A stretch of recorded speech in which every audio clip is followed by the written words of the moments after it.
Si è parlato recentemente della potenziale ubicazione del polo culturale Leggi Biblioteca Vittoriese, spostandola dall'attuale sede a Ceneda nella sede della dismessa Scuola Cosmo in centro a Vittorio Veneto. Parliamo di questo con Ottavio Pasquotti, saggio conoscitore delle realtà vittoriesi.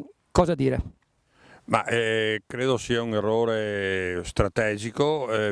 Esiste un problema storico a Vittorio Veneto che è di tutta la città e non solo di Ceneda, che è il recupero della Villa Papadopoli.